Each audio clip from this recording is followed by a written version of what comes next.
Welcome to the Digital Transformation Podcast, a podcast that connects you with the most influential players in this field who are shaping up the world around us digitally. We help you gain an edge on your competition, whether you're a small business owner, CEO, or just someone who wants to stay informed on all things digital. This is your go-to source. With your host, Michelle Cimino, the CEO of the Lasting Dynamics Group. What is, in your opinion, the impact of digital transformation on the startup scene and the VCs world? So again, let's divide it into a few chapters. One is the growth potential in terms of economic growth.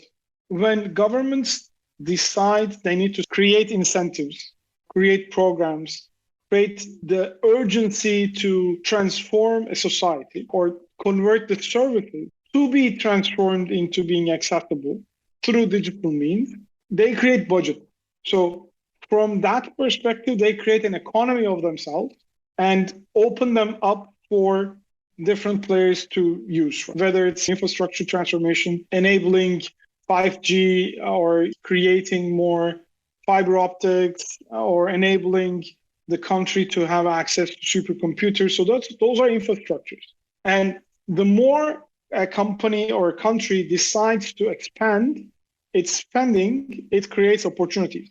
So from that side, a lot of startups have been working to utilize or to attract some of the revenue potential from those angles. Of course, where there are startups, there are VCs. Same is true. The only caveat is VCs are usually not big fund or not fond of B2G. The reason they're not fond of B2G models is it takes a long time for a startup or for any company to have access to government money. And that's why it takes a long time before the VC gets enough assurance from the startup that there's actually a sales in the pipeline. So from that perspective, unless it's defense, it's very difficult for VCs to understand how fast the company will turn profits, will become unit economic positive, and will grow. So from that side, when it's B2G money, it's very difficult for startups to start getting revenue. Therefore, it's difficult for the VCs to believe that the startups will get revenue. That's the B2G side of things. But on the other hand, if you look at from the large enterprises who are really as solid and as rigid as government or like local institutions, it's a little bit more easier. B2 enterprise has been becoming more available because at the same time where everything is changing on the consumer side, really fast change in the consumer economics, enterprise economics is also changing. A lot of the large behemoths are now facing international competition. And as a lot of international competition comes into a country, then the local startup scene gets a little bit more excited, like atoms. They get excited. One example, for example, from Turkey. One of the first acquisitions of e-commerce company or marketplace in Turkey was, I think, less than $500 million. And then it became a little bit more clear that it's going to be a growing market. Then Amazon came into Turkey. Before Amazon, there was another large e-commerce enabler that got an investment from Alibaba. And all of a sudden, the whole e-commerce scene started buzzing.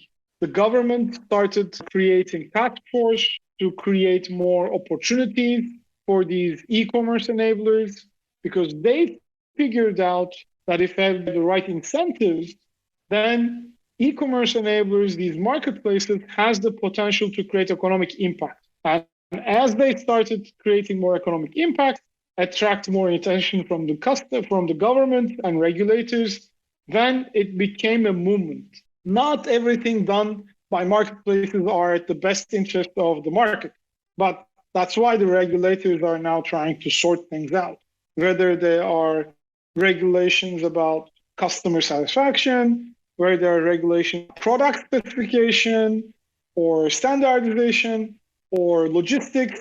So there is a lot of things going on because the economy, that sector of the economy, the e-commerce sector has grown significantly and they had international attention. Baba came in, Amazon came in, Naspers came in into Turkey. So all of a sudden, you see all these old Turkish e-commerce companies waking up and saying, hey, wait a minute, we used to have shopping malls. Now we actually have to have an e-commerce brand. And guess what? They don't know how to build an e-commerce operation. And they need to transform their old business model of we're going to produce in a factory at the middle of Turkey or in Bangladesh or in Pakistan or in wherever, and then we'll ship it to a store in a shopping mall and we'll be happy. Those days are gone. So they have to integrate a lot of new systems, a lot of data, a lot of analytics, and they just wake up. And it's the result of heavy competition coming into the market. Same does not apply necessarily from a government perspective because there's no competition. If you're government, you're the government. Unless you're having problems with your neighbors, you should be fine. But governments also are trying to understand how they can serve to their public much effectively and at manageable costs and risks. And that becomes something also acts like competition. I'm not going to go as far and say every country in the world is competing for talent. Estonia is digital, UK is doing this, or other countries are doing that. I don't think governments worry that their citizens are going to leave and live in another country. I don't think that's the worry. They're not super worried about it. But at the same time, they want to be catching up with the new trends and everything else. So that's why it's difficult to find the right people in government or operations of local governance. But large corporates are facing threats. And when they face threats, they move fast. They know that they have to move fast. I don't know if that answers your question. I might have gone on to another tangent. No, absolutely. And actually connects some of the pieces. We have been talking about communication, and now you mentioned the e-commerce. Of course, what I'm going to do now is giving you three, let's say, special words that are part of the digital transformation, and then an Italian thing that is this one, that is pretty much translated with a question mark to understand what you think about it. So NFT, blockchain, metaverse, okay? Otherwise Web3. What do you think about it? And since you mentioned also e-commerce, I really cannot, No, it's great timing as well. Today I submitted a paper to a new publication about metaverse, and I'll steal some pieces of that to answer the question.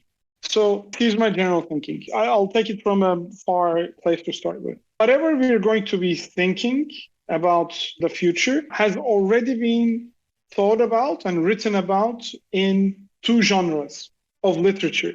One, science fiction, and second is utopias and dystopias. So if anybody wants to see what the future will create, what the future will have tangibly, they have to immerse themselves in the science fiction literature and utopian dystopian literature. Cell phones, internet, self-driverless cars, AI, everything was first imagined by these writers, legendary pieces. I took the liberty to do the same for metaverse and went to utopias and dystopias. So I'll give you three distinct perspectives. One, we are currently living in a happiness-seeking society. Anything that is pain-inducing is shied away from, you're trying to avoid it. And hardship is becoming less and less available. So everything is becoming very convenient. The mentality of any social media app, this whole swiping action, it is a physical representation and it looks much like it comes from gambling. Casinos that has these one-armed things, it had a physical action and it had random happiness coming from. So they have copied the game mentality. All this like gamification is designed to keep you stuck doing a physical action. So your mind understands there's interaction and you get a random reward. You see something nice, you see something funny, blah, blah, blah, but you come swiping. Right, left with dating, up, down with every other social media. So it's not very difficult to assume that people will keep on being more addicted to happiness, whether it's coming directly from technology or from personalized drugs and personalized food. One thing about the metaverse that's scary to me is it might literally lock people out of their physical existence. So that's a bad sign. Second piece is on the education. Again, this is what I like to talk about. This is what I read, everything else. Education will become absolutely free, absolutely global, and absolutely accessible when infrastructure catches up. When each country has enough infrastructure, we're not going to need to go into the school that our government wants us to go. We can learn from anywhere, anytime. I don't win. It's only going to be on the metaverse. People will still need to learn from peers. There's great benefits. If actually we cannot learn otherwise. The critical things, we need peers, we need collaboration, but concepts, information, communication, and all these will be done on the metaverse, and it's going to be very convenient for everybody. So most of education will be transformed through the application of good metaverse, we can call it, if there's something called it. And the third one, so we talked about education, people will educate. We talked about happiness, people will have problems in like figuring out what happiness is. And the third thing is work, future of work. So if you look at what happened during the COVID, we realized there's every society has a caste system.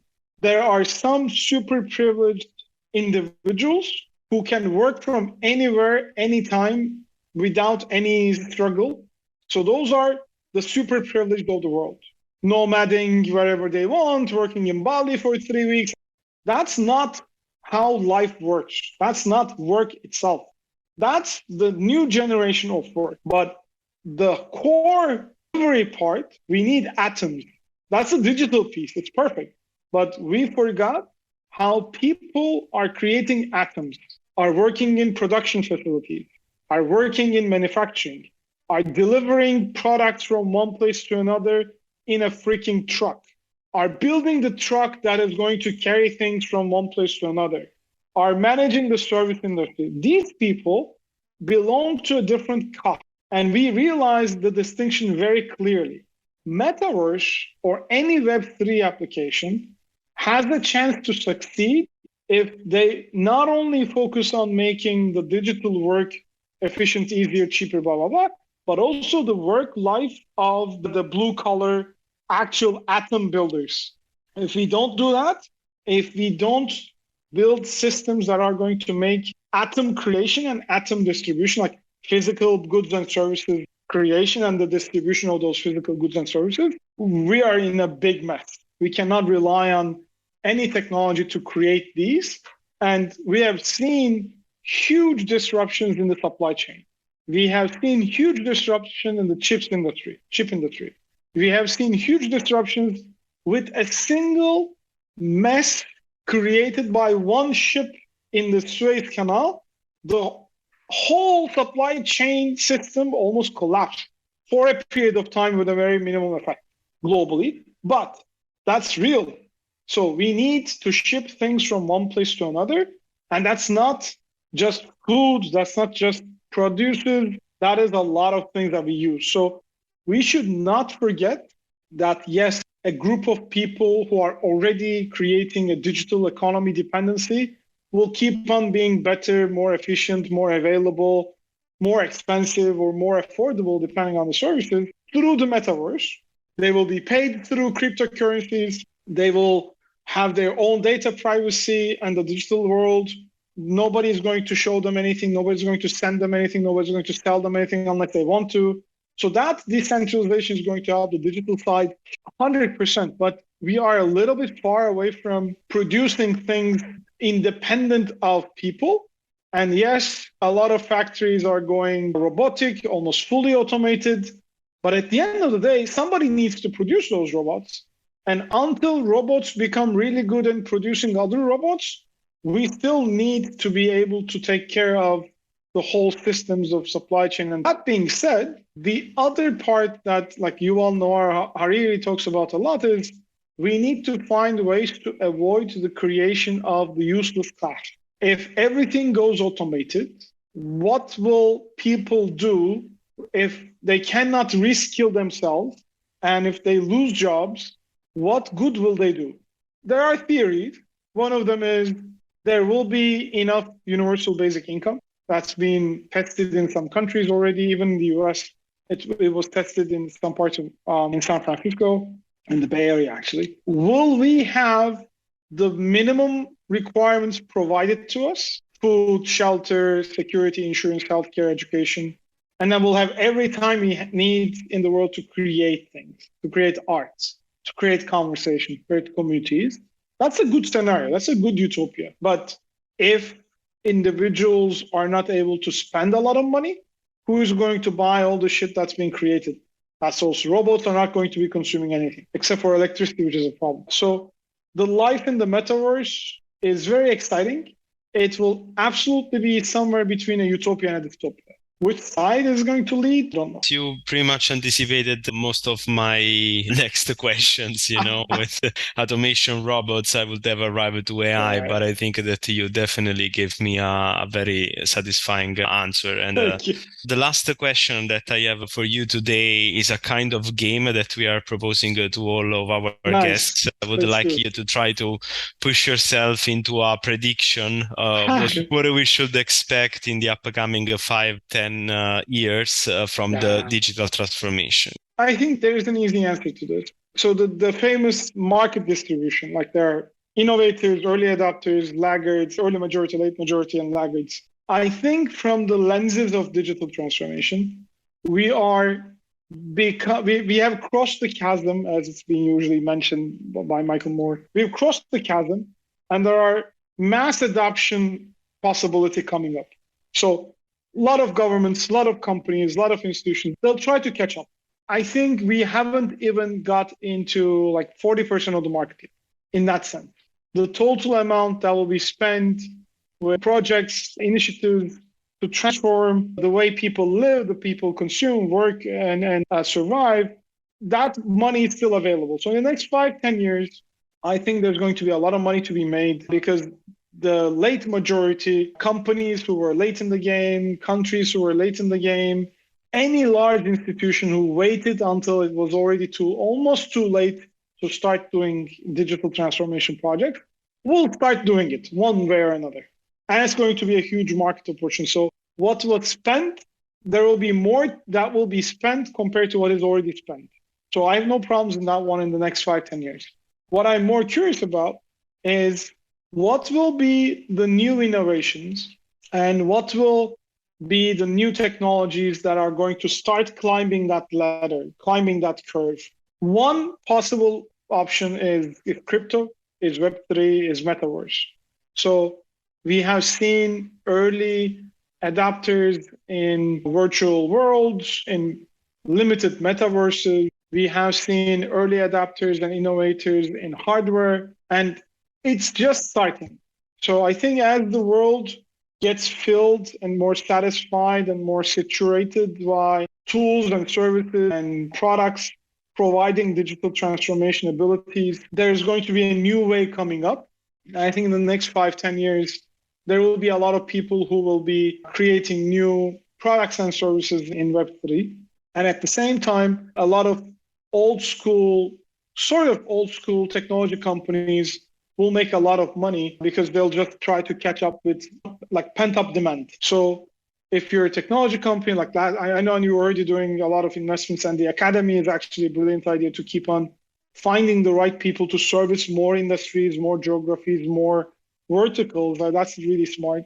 And I don't think you're going to have a shortage of companies to find and serve. But at the same time, you also have to find the innovative companies and countries and institutions in your network and ask them what are they most curious about, and would they be interested in doing something in the metaverse? Would they be interested in thinking about tokenization? Would they be interested in thinking about building an education platform with virtual reality or extended reality or augmented reality, whichever one? So you also have to start transitioning from serving for digital transformation to serving for metaverse transition or Web3 transition, let alone metaverses, which became a buzzword for many. And I think Web3 in terms of decentralization is very critical.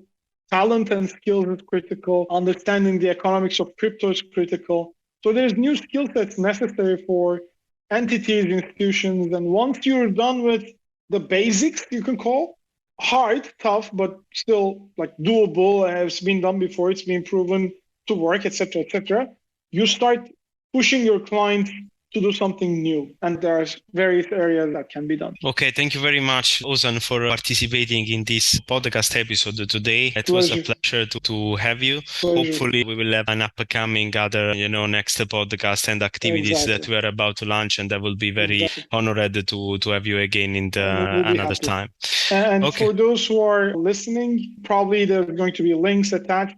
We have created a small course for young adults to start thinking entrepreneurially, enabling them to think more innovative, which is a skill set that every country, every company, every institution will need. They can go to our website, www.sage.co, and then look for the Think Like a Founder course. It's free of charge. You can enroll it and enjoy a bit and piece of the program and give this as a small gift, a small introduction to entrepreneurship and innovation to young people. As we usually say, I'm top. Gracias. Okay. Thank you, Ozan. You're welcome. Take care. Thank you, everyone, for participating. And see you to your next episode. Bye-bye. Goodbye. Thanks, team. Bye-bye. Thank you for listening to this episode of the Digital Transformation Podcast. We hope you found it valuable. Do act on the information and take relevant business decisions to grow. We will see you in the next episode.